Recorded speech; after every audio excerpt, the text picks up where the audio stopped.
Hello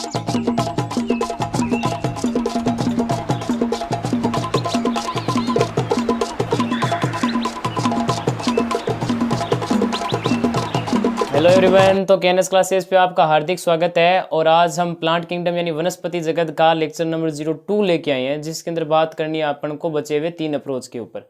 इससे पहले अपन ने सवाल के 2 अप्रोच पढ़ लिए थे, ठीक है। आज सवाल का दूसरा भाग है, जिसके अंदर आज अपन को क्या पढ़ना है। बेसिकली आज अपन को 3 अप्रोच पढ़नी है। कौन कौन से 3 अप्रोच है वो? सबसे पहले अपन बात करेंगे आज सवाल के आहार की, दूसरे नंबर पे बात करेंगे सवाल की जनन प्रक्रिया, और तीसरे नंबर पे अपन बात करेंगे सवाल का आर्थिक महत्व। इससे पहले 2 अप्रोच अपन ने कंप्लीट कर लिए थे, जिसमें सवाल का अपन को निवास स्थान पढ़ा था, और दूसरे नंबर पे अपन ने सवाल की संरचना पढ़ी थी। ये अपन ने 2 टॉपिक 2 अप्रोच कवर करके आएंगे, और आज 3 कवर करेंगे, ठीक है। इसके बाद सवाल पे अपन आगे चलेंगे। तो बेसिकली आज अपना इन 3 अप्रोच पे रहेगा, ठीक है। और जिन स्टूडेंट के पास इस पर्टिकुलर लेक्चर के नोट्स नहीं है, तो वो जाके डाउनलोड कर सकता है, जिसकी लिंक डिस्क्रिप्शन बॉक्स के अंदर गिवन है। तो चलिए आज का लेक्चर शुरू करते हैं। सबसे पहले अपन बात करते हैं आज 3 नंबर टॉपिक की, जो कि है अपना आहार, ठीक है, यानी सवाल के आहार के ऊपर। बेसिकली सवाल क्या, बचे हुए अपने पास जितने भी प्लांटी वर्ग के जितने भी अपने पास वर्ग है, कौन कौन से हैं? सवाल है, ठीक है।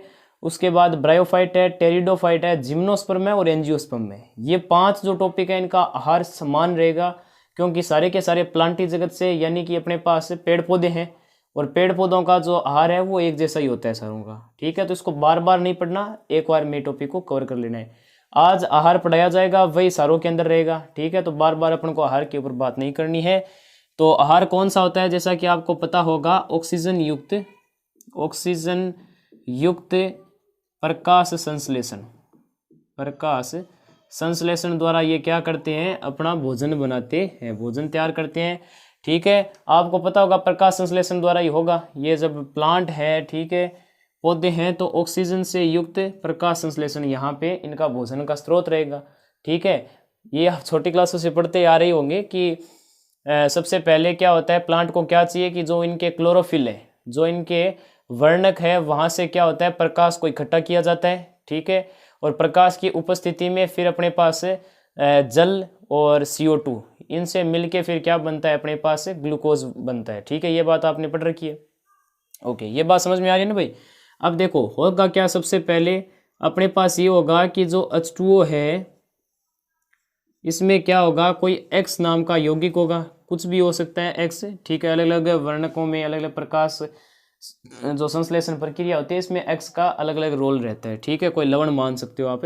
तो H2O प्लस जब X होगा, तो यहाँ पे क्या होगा, प्रकाश की उपस्थिति में एक तो ऑक्सीजन बनेगा, ठीक है, और साथ ही साथ यहाँ पे अपने पास बाई प्रोडक्ट के रूप में क्या निकलेगा? HX निकलेगा, ठीक है। ये अपने पास यहाँ पे उत्पाद प्रोडक्ट होगा अपने पास से। ये है, उसको बोलते हैं प्रकाश अभिक्रिया, ठीक है। तो प्रकाश अभिक्रिया ये हो गई।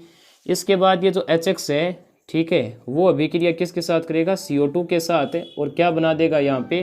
ग्लूकोज C6H12O6 प्लस यहाँ पे क्या रिलीज कर देगा? अपने पास बाई प्रोडक्ट एज X आपको वापस मिल जाएगा यहाँ पे। इसको बोलते हैं अंधेर अभिक्रिया, ठीक है। ये यानी अंधकार के उपस्थिति में होती है, और वो प्रकाश की उपस्थिति में होती है, ठीक है। तो बेसिकली क्या होगा, जब H2O X के साथ अभिक्रिया करेगा, तो यहाँ पे क्या बनाएगा? ऑक्सीजन और HX बनाएगा, ठीक है। ये प्रकाश की उपस्थिति के अंदर होगी। उसके बाद क्या होगा, जो HX अपने पास यौगिक बना है, ये CO2 के साथ कंबाइन होकर ग्लूकोज बनेगा। ये क्या है? ग्लूकोज है, और X आपको वापस मिल जाएगा, ठीक है।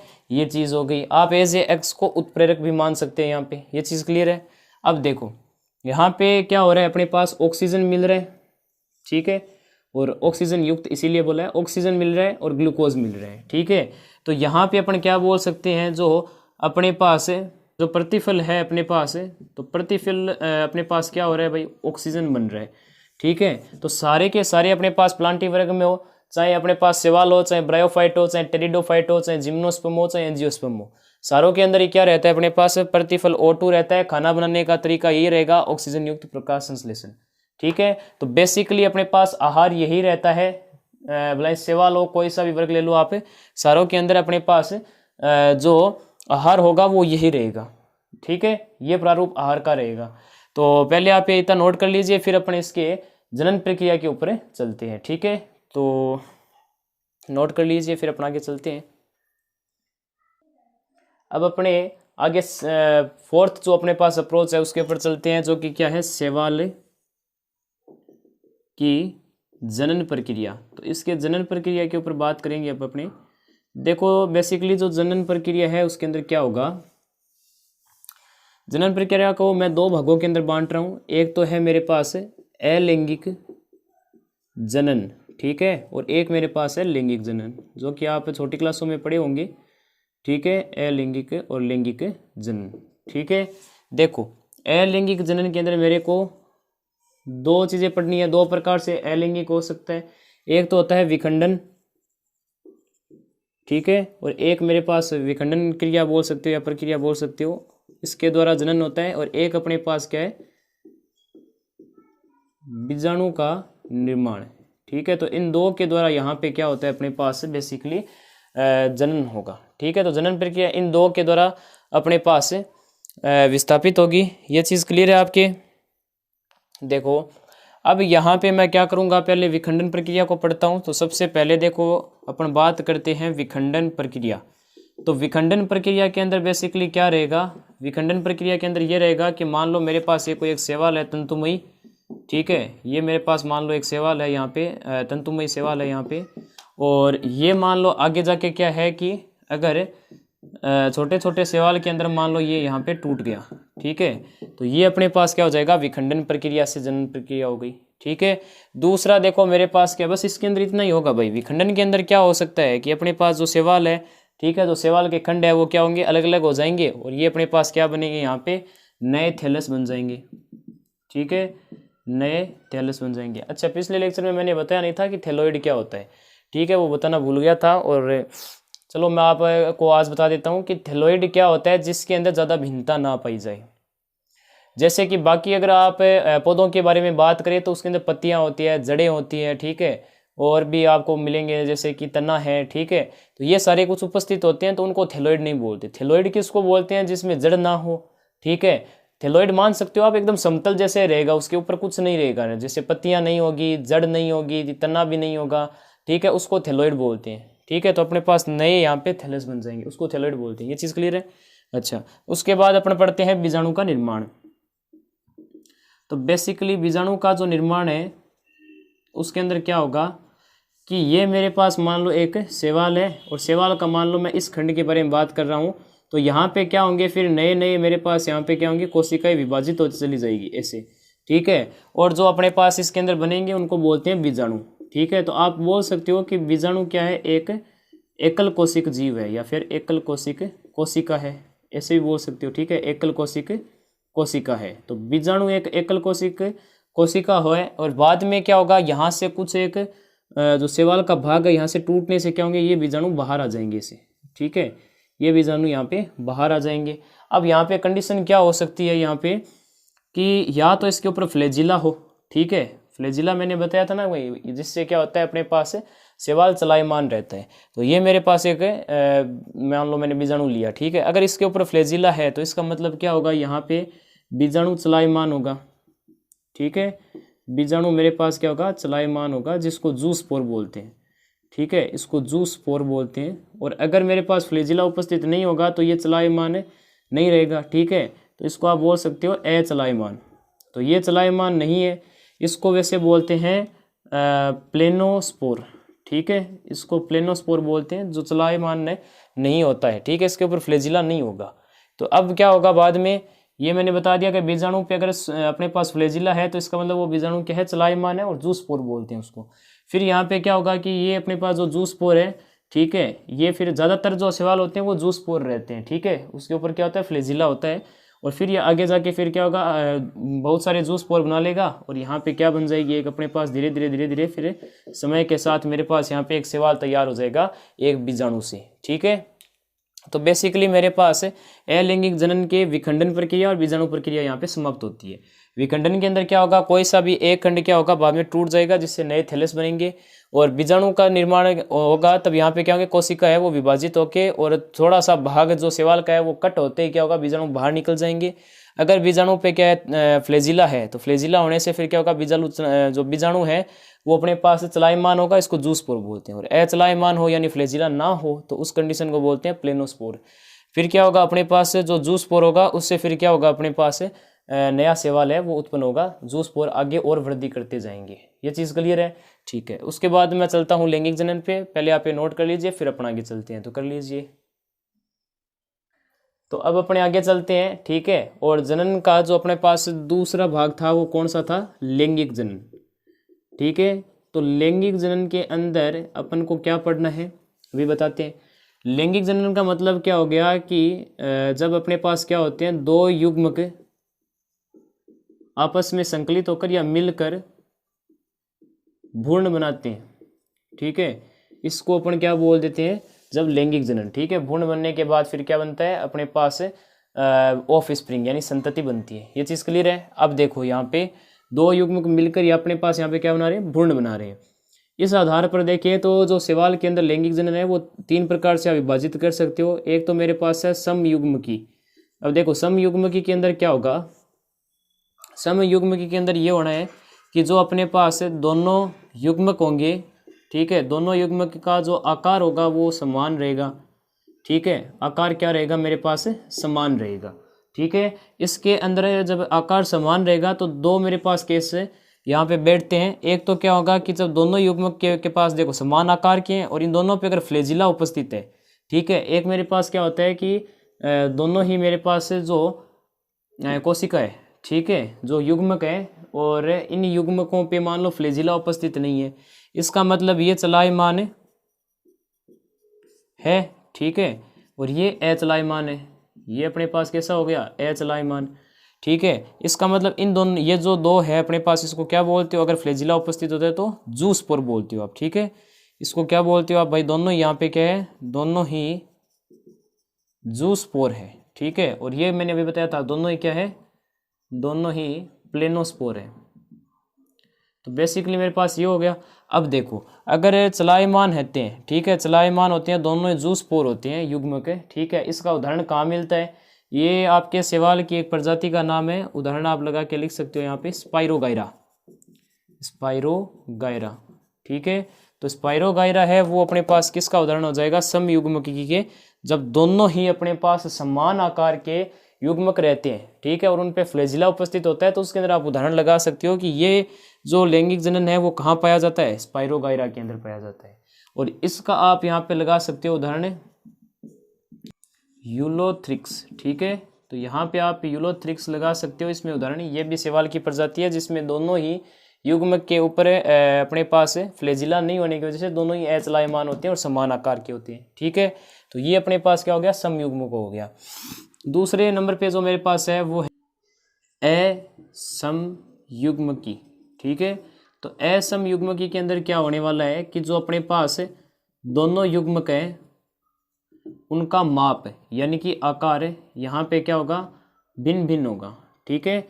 जैसे कि मान लो मेरे पास एक यहाँ पे क्या है, युग्मक थोड़ा छोटा है, दूसरा मान लो मेरे पास बड़ा है, तो यहाँ पे क्या होगा, अपने पास असमयुग्मकी होगा, ठीक है। इसको असमयुग्मकी बोलते हैं। समयुग्मकी मतलब आकार समान होना चाहिए, और असमयुग्मक में क्या होगा, अपने पास जो आकार होंगे वो भिन्न भिन्न प्रकार के होंगे। ये चीज़ क्लियर है, अच्छा, ठीक है। ये देखो इसका उदाहरण कहाँ मिलता है आपको, असमयुग्मकी में, असमयुग्मकी में आपको यहाँ पे उदाहरण मिलेगा यूडोराइना के अंदर, ठीक है। तो यूडोराइना के अंदर अपने पास क्या होता है, ये भी एक शैवाल की प्रजाति है जिसके अंदर असमयुग्मकी लैंगिक जनन पाया जाता है, ठीक है। इसके बाद अपने पास जो तीसरा बैठता है वो है नर युग्मक, नर युग्मक, नर युग्मक की बोल सकते हो आप ऐसे, तो ठीक है, नर युग्मक। एक मिनट मैं क्लियर कर लेता हूँ, ठीक है, नर युग्मक, ठीक है, नर युग्मक कर लो इसको। देखो नर युग्मक लैंगिक जनन के अंदर क्या होगा कि मेरे पास जो मादा युग्मक होगा, ठीक है, जो मादा युग्मक होगा वो काफ़ी बड़ा होगा और इस पे फ्लैजिला उपस्थित नहीं होगा। ये चीज़ क्लियर है ना भाई, कि नर युग्मक के अंदर क्या होता है, मादा युग्मक होता है, ठीक है, वो आकार में बड़ा होता है और उस पर फ्लैजिला उपस्थित नहीं होता। इसका मतलब ये क्या रहेगा, अचलायमान रहेगा, ठीक है, ये अपना अचलायमान है।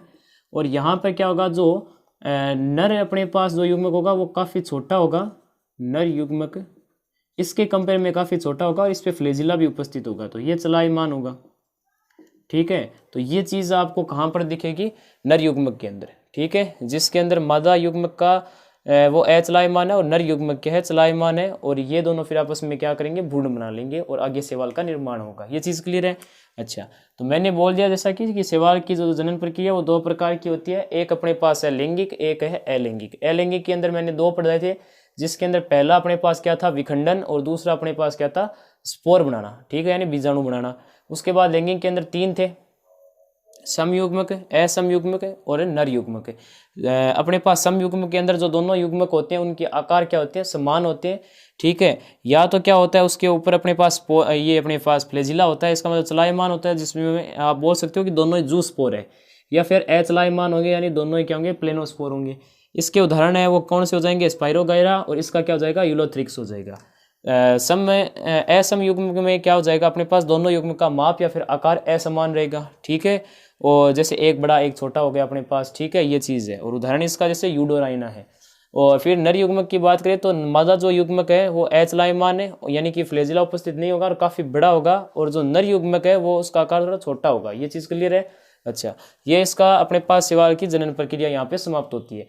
इसके बाद अपन बात करते हैं आगे इसके जो आर्थिक महत्व है शैवाल के, उसके ऊपर। ठीक है, तो पहले आप नोट कर लीजिए, फिर अपन आगे चलते हैं, तो कर लीजिए।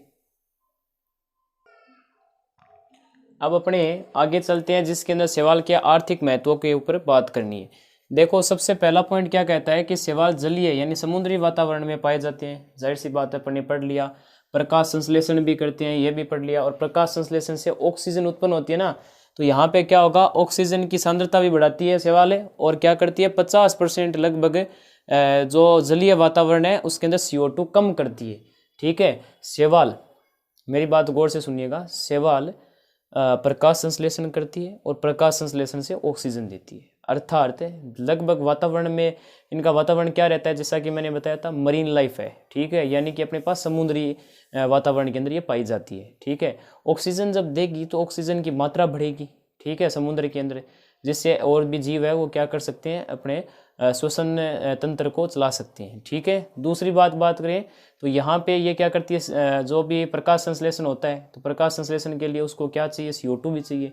तो लगभग जो अपने पास समुद्र में 50% CO2 को कौन ग्रहण करता है, शैवाल करता है। ये चीज़ क्लियर है। ठीक है, उसके बाद देखो तीसरा अपने पास क्या है कि यह एक भोजन श्रृंखला का विभाग है। कुछ एक शैवाल खाए भी जाते हैं। ठीक है, जो अपने पास समुद्री जो जीव है, कुछ एक जो समुद्री जीव होते हैं वो शैवाल को खाते भी हैं, तो इस वजह से ये क्या हो गया, अपने पास भोजन श्रृंखला का भी पार्ट हो गया। फोर्थ बात करें तो कुछ शैवाल को खाया भी जा सकता है। अभी मैंने कह दिया कि कुछ शैवाल को खाया भी जा सकता है, इंसान भी खाते हैं, और लगभग जो 70 शैवाल की स्पीसीज है उनको खाया जा सकता है। नेक्स्ट अगर अपन बात करें तो जैसे कि क्लोरेला तथा स्प्रूलाइना, ये जो अपने पास दो शैवाल है, इनके अंदर क्या होती है, प्रोटीन की मात्रा ज़्यादा होती है। ठीक है, प्रोटीन की मात्रा ज़्यादा होती है, और ऑक्सीजन भी क्या होती है, ये बहुत ज़्यादा मात्रा के अंदर देते हैं। ठीक है, तो इस वजह से जो अपने पास अंतरिक्ष यात्री होते हैं, इन दो जो अपने पास शैवाल है इनको साथ में लेके जाते हैं। ठीक है, जिससे क्या होता है कि उनके पास ऑक्सीजन भी मिल जाती है, और लास्ट में फिर क्या कर सकते हैं, वो उनको प्रोटीन की मात्रा है तो उसके बाद उसको खा भी सकती हैं। ठीक है, लास्ट में उनको खा भी लेते हैं। तो अपने पास ये है कि जो क्लोरेला और जो स्प्रूलाइना है उनके अंदर प्रोटीन की मात्रा है। ठीक है, जो प्रचुरता है वो बहुत ज़्यादा होती है, और ऑक्सीजन भी देती है। तो इस वजह से क्या होते हैं, जो अंतरिक्ष यात्री होते हैं इन शैवालों को अपने साथ लेके जाती है, जिससे क्या होता है, ऑक्सीजन की मात्रा होती है वो स्पेस शटल के अंदर क्या होती है, आराम से ऑक्सीजन की मात्रा बढ़ जाती है। ठीक है, जिससे सांस लेने में उनको दिक्कत भी ना हो, और लास्ट में फिर जब उनको भूख लगती है तो ये प्रोटीन का स्रोत है, इस वजह से वो उनको खा भी लेते हैं। नेक्स्ट बात करें छठी बात ये होगी अपने पास कि जैसे कि मैंने बताया था आपको कि लाल और जो भूरी मेरे पास शैवाल है। ठीक है, लाल शैवाल और भूरी शैवाल, ये जो मेरे पास शैवाल है इनके अंदर क्या होता है, जो लाल शैवाल और भूरी शैवाल, मैंने बताया था ना कि इनके अंदर क्या होता है, जो जल अपने अंदर रखने की जो कुछ एक इनके अंदर केमिकल पाए जाते हैं। ठीक है, इसके अंदर कौन सा था, भूरी शैवाल के अंदर था एल्जीन। ठीक है, और अपने पास लाल शैवाल के अंदर था काराजीन। ठीक है, ये बेसिकली होते हैं। तो फैक्ट्रियों में क्या करते हैं, इनको निकाल के एक अपने पास केमिकल बनाते हैं जिसका नाम है जिलेडियम। ठीक है, तो यहाँ पे ये जिलेडियम बनाते हैं इनसे। ठीक है, फैक्ट्रियों के अंदर काराजीन और एल्जीन शैवाल से निकाल के जिलेडियम बनाया जाता है, जिससे फिर क्या होती है अपने पास आइसक्रीम वगैरह बनती है। ठीक है, आइसक्रीम बनती है और अपने पास जेलीज बनती है। ठीक है, जो जेली होती है ना, जेली की टॉफियाँ खाई होगी। ठीक है, तो जेलियाँ भी बनती है और आइसक्रीम वगैरह ये भी उनसे बनाई जाती है। ठीक है, तो बेसिकली मेरे पास ये शैवाल के आर्थिक महत्व है। ठीक है, शैवाल समुद्री वातावरण है। ठीक है, ये आपके एनसीईआरटी से लाइनें उठाई गई है। शैवाल जलीय यानी समुद्री वातावरण में पाए जाते हैं। ठीक है, जो कि प्रकाश संश्लेषण द्वारा 50% CO2 ग्रहण करके, ठीक है, और CO2 की मात्रा को कम करते हैं। जल में ऑक्सीजन की सांद्रता बढ़ाते हैं। यह एक भोजन श्रृंखला का भी भाग है। कुछ शैवाल को खाया जा सकता है, लगभग 70 शैवाल की स्पीसीज को खाया जा सकता है। क्लोरेला और जो अपने पास स्प्रूलाइना है उसके अंदर प्रोटीन की मात्रा और ऑक्सीजन भी काफ़ी हद तक ज़्यादा देते हैं। तो इस वजह से क्या होता है, जो स्पेस में जब अंतरिक्ष में जो यात्री जाते हैं तो उनको साथ में लेके जाते हैं ताकि ऑक्सीजन की मात्रा भी वहाँ पे संतुलित रहे और लास्ट में वो उनको खा भी सके। लास्ट में मैंने बताया लाल शैवाल के अंदर और भूरी शैवाल के अंदर पानी को स्टोर करने के कुछ एक रसायन होते हैं, जिसके बारे में पढ़ने पिछले लेक्चर के अंदर बात की थी। भूरी शैवाल के अंदर एल्जीन होता है और लाल शैवाल के अंदर काराजीन होता है। ठीक है, ये फिर यहाँ पे अपने पास क्या करते हैं, एक यौगिक बनाते हैं फैक्ट्रियों के अंदर जिनको बोलते हैं जिलोडियम। ठीक है, तो जिलेडियम अपने पास बेसिकली किस में काम आता है, आइसक्रीम जेलीज वगैरह बनाने में। तो ये मेरे पास क्या हो गए हैं, शैवाल के आर्थिक महत्व हो गए हैं। और अपन ने यहाँ पे 500 जो अप्रोच थे वो एकदम बढ़िया तरीके से पढ़ लिए हैं। तो पहले आप इनको नोट कर लीजिए, फिर अपन आगे चलते हैं। तो कर लीजिए, तो नोट कर लिया। आज का लेक्चर यहीं समाप्त करते हैं। ठीक है, जिसके अंदर अपन ने शैवाल के 5 अप्रोच को पूरा किया है। ठीक है, और नेक्स्ट लेक्चर के अंदर अपन क्या करेंगे, हरी शैवाल, भूरी शैवाल और लाल शैवाल के ऊपर बात करेंगे अलग से। ठीक है, कुछ नए टॉपिक भी रहेंगे और फिर अपन इनको पढ़ने के बाद फिर अपन ब्रायोफाइट पे चल सकते हैं। ठीक है, तो नेक्स्ट लेक्चर अपना रहेगा लाल, हरी और भूरी शैवाल पे। तो तब तक के लिए पढ़ाई करते रहें। जय रास्ता।